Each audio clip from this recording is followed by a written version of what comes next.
ನಮಸ್ಕಾರ ಸ್ನೇಹಿತರೆ, welcome to our channel. ಇವತ್ತು ನಾವು ಒಂದು ಸೀರಿಯಸ್ ಟಾಪಿಕ್ ಬಗ್ಗೆ ಮಾತಾಡಕ್ಕೆ ಹೋಗ್ತಾ ಇದ್ದೀನಿ. ಭಾರತದಲ್ಲಿ ರೀಸೆಂಟ್ ದುರಂತಗಳು ಮತ್ತು ಟರ್ಮ್ ಇನ್ಶೂರೆನ್ಸ್ ಇಂಪಾರ್ಟೆನ್ಸ್. ಕಳೆದ ತಿಂಗಳು ಎಷ್ಟೋ ಘಟನೆಗಳು ನಮ್ಮ ಹಾರ್ಟ್ ಬ್ರೇಕ್ ಮಾಡಿವೆ. ಈ ದುರಂತಗಳಿಂದ ಒಂದು ಲೆಸನ್ ಕಲಿಯೋಣ. ನಮ್ಮ ಫ್ಯಾಮಿಲಿ ಫ್ಯೂಚರ್ ರಕ್ಷಣೆಗಾಗಿ ಟರ್ಮ್ ಇನ್ಶೂರೆನ್ಸ್ ಎಷ್ಟು ಮುಖ್ಯ.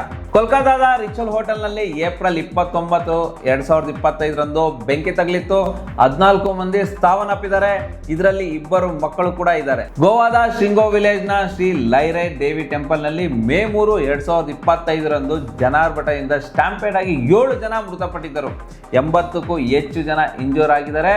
ಪೂರ್ ಪ್ಲಾನಿಂಗ್ ಮತ್ತು ಬ್ಯಾಡ್ ಇನ್ಫ್ರಾಸ್ಟ್ರಕ್ಚರ್ ಕಾರಣ ಎಂದು ರಿಪೋರ್ಟ್ ತಿಳಿದಿದೆ. ಡ್ರೈವ್ ಮಾಡಿ ಕಾರ್ ಓಡಿಸ್ತಿರ್ತಾರೆ, ಎಲ್ಲಂದ್ರೆ ಅಲ್ಲಿ ಹಳ್ಳ ಕೊಳ್ಳ ಇರುತ್ತೆ, ಇದರಿಂದ ಆಕ್ಸಿಡೆಂಟ್ ಕೂಡ ಆಗುತ್ತೆ. ಯಾವುದೋ ಬಿಲ್ಡಿಂಗ್ ಕೊಲ್ಯಾಪ್ಸ್ ಆಗುತ್ತೆ, ಎಲ್ಲಿರೋ ಬ್ರಿಡ್ಜ್ ಕುಸಿಯುತ್ತೆ. ಈ ರೀತಿಯ ಘಟನೆಗಳಿಂದ ಎಫೆಕ್ಟ್ ಆಗಿರೋ ವ್ಯಕ್ತಿ ಕುಟುಂಬ ತುಂಬಾ ಕಷ್ಟ ಆಗುತ್ತೆ. ಎಸ್ಪೆಷಲಿ ಆ ವ್ಯಕ್ತಿ ಆ ಫ್ಯಾಮಿಲಿಗೆ ಏಕೈಕ ಆಧಾರ ಆಗಿದ್ದರೆ ಈ ಕುಟುಂಬದ ಸ್ಥಿತಿ ತುಂಬಾ ಕಷ್ಟ ಆಗ್ಬಿಡುತ್ತೆ. ಡೆವಲಪ್ಡ್ ಕಂಟ್ರೀಸ್ ನಲ್ಲಿ ಇಂತಹ ಘಟನೆಗಳು ಕಡಿಮೆ ಇದ್ದರೂ ಅಲ್ಲಿ ಏನಾದರೂ ಆದರೆ ಟರ್ಮ್ ಇನ್ಶೂರೆನ್ಸ್ ಮಾಡಿಸ್ಕೊಂಡಿರ್ತಾರೆ.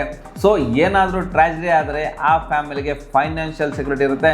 ಆದರೆ ನಮ್ಮಂಥ ದೇಶದಲ್ಲಿ ಆಕ್ಸಿಡೆಂಟ್ ಮತ್ತು ಡಿಸಾಸ್ಟರ್ ಪ್ರಾಬಿಲಿಟಿ ಹೆಚ್ಚಾದರೆ ಜನರುಗಳು ಟರ್ಮ್ ಇನ್ಶೂರೆನ್ಸ್ ಮಾಡಿಸ್ಕೊಂಡೇ ಇರಲ್ಲ. ಗೆಳೆಯರೇ, ಇದೊಂದು ಸೀರಿಯಸ್ ಮ್ಯಾಟರ್. ಈ ದುರಂತದಿಂದ ಲೆಸನ್ಸ್ ಕಲಿಯಿರಿ, ರಿಸ್ಕ್ ಟೇಕರ್ ಆಗಬೇಡಿ. ನಿಮ್ಮ ಲೈಫ್ನ ಗೇಮ್ ಸೀರಿಯಸ್ ಆಗಿರಿ. ಕನಿಷ್ಠ ಪಕ್ಷ ಒಂದು ಟರ್ಮ್ ಇನ್ಶೂರೆನ್ಸ್ ಮಾಡಿಸ್ಕೊಳ್ಳಿ. ಈ ವಿಡಿಯೋ ಇಷ್ಟ ಆದರೆ ಲೈಕ್ ಮಾಡಿ, ನಮ್ಮ ಚಾನಲ್ನ ಸಬ್ಸ್ಕ್ರೈಬ್ ಆಗಿ ಮತ್ತು ಕಮೆಂಟ್ ಸೆಕ್ಷನ್ನಲ್ಲಿ ಟರ್ಮ್ ಇನ್ಶೂರೆನ್ಸ್ ಬಗ್ಗೆ ನಿಮ್ಮ ಥಾಟ್ಸ್ನ ಶೇರ್ ಮಾಡಿ. ನಿಮಗೆ ಎಲ್ಲ ಇಷ್ಟ ಇದೆಯೋ, ಎಲ್ಲಿ ಒಳ್ಳೆ ಇದೆಯೋ ಅಲ್ಲೇ ಇನ್ಶೂರೆನ್ಸ್ ತಗೊಳ್ಳಿ. Stay safe, stay on, stay secure.